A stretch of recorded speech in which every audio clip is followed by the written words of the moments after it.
Hey guys, Member 20 back again with a follow-up video to the whole GameXplain fiasco that's going on right now because Andre has finally responded to all the allegations, and I'm going to go ahead and read his statement that he put out there, and we're going to talk about it, give you guys my thoughts and opinions, and feel free to leave your thoughts and opinions in the comments below. Now, if you're not wondering what's going on and you haven't seen my latest video of the whole GameXplain thing, basically Andre, the founder of GameXplain, it's a gaming channel here on YouTube with over 1 million subscribers, been basically accused of overworking his employees and underpaying them. I'm not going to get into the specifics. You can go ahead and watch my video if you guys want to. I'll leave a link below. But basically, he made a statement, and I want to read it. It's a very long statement, and he pretty much confesses to pretty much everything according to what I'm reading here. So we're going to read this again. I'm going to give you my thoughts and opinions, and feel free to leave yours in the comments below.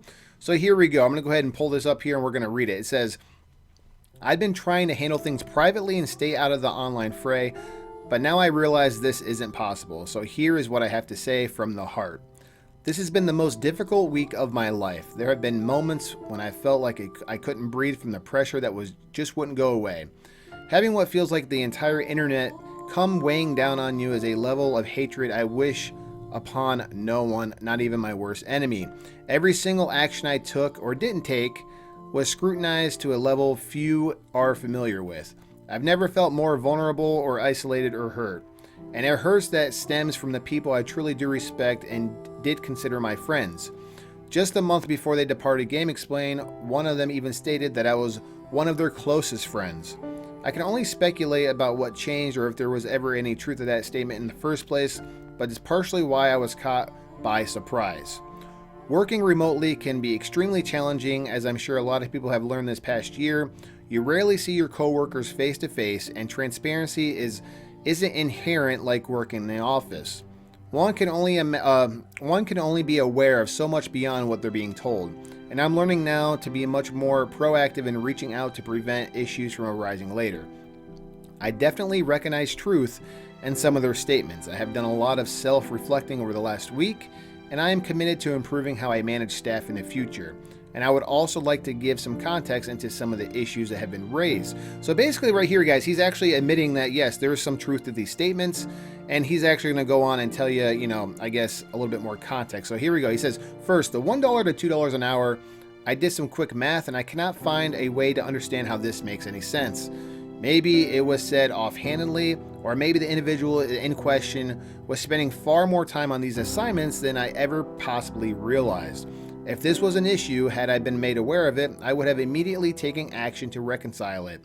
Regardless, the general point of the pay being too low for the workload is fair, and we've since addressed this with better pay, combined with clearer expectations and timelines, both for contractors and full-time employees." So basically, he's saying, yes, this did happen, and he's kind of fixed it, and the pay has been increased. So hopefully the people that are working at GameXplain are actually getting a fair, wage, because he's kind of admitting that he kind of messed up. And what these people were saying, the former employees of GameXplain, were really telling the truth here. It says, "Next, working severe overtime to finish a game before embargo.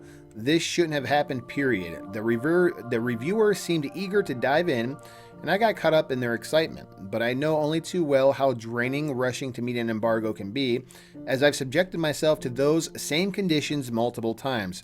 We've addressed this by improving communication with the staff on their current projects, tracking how their progress matches up with the planned deadlines, and then making adjustments as needed. Untimely payments? Yep. I often did take unnecessary amount of time to send out payments, and there really is no excuse." Now, I find this very interesting.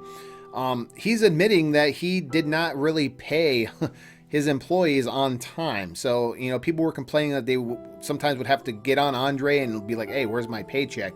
And he's actually admitting to this, which is really, really odd. I didn't think he would actually own up to this, but he's actually admitting that he did not pay people on time. So there's a lot of work that goes on into managing a channel of this size, with tasks and notifications constantly beckoning for my attention, and I'm unfortunately forgetful and easily distracted. But that doesn't excuse anything, and paying my staff should have been a top priority above all else." Well, no duh, Andre. Of course, pay is number one. I mean, people don't work for free. Wow. I have since taken steps to ensure this doesn't happen again by automating payments through a payroll service. So now everything's automated, apparently. So that's good. Maybe you should have done that at the beginning, but at least he's, learning from his mistakes, I guess. But wow, I can't believe that wasn't top priority from the get-go. I never set out to become YouTube famous or to employ a staff for my channel. It just grew over time as demand increased.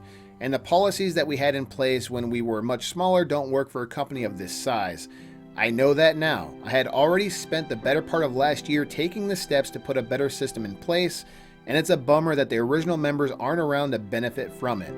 But this truly has been a learning experience, and I'm going to deploy these lessons as I continue working on myself and my company policies as we move forward.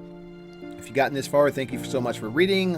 I'm far from perfect, but I'm trying. I love my current team, and we are truly united by our passion for gaming and fueled by our incredible fans. I really appreciate those who have reached out to me over the past week.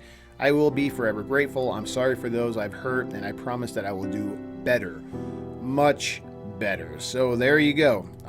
Apparently that's his apology, his statement.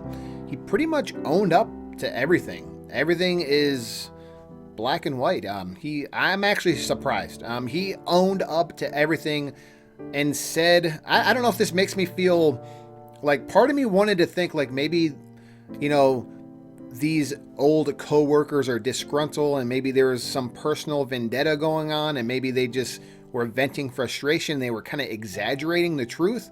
No, they were telling the truth, and Andre admitted to everything. Andre even admitted to not paying them when he should have. Wow. Apparently he's addressed the situation and this does not happen anymore. But man, I just really feel sorry for those old workers that used to work there, like Derek and them, that had to put up with this. Unbelievable. Leave a comment below and let me know, what do you guys think of Andre's statement? What do you think of the whole GameXplain thing? That's pretty much all for right now, guys. And as always, there'll be more to come shortly. Thanks again, guys.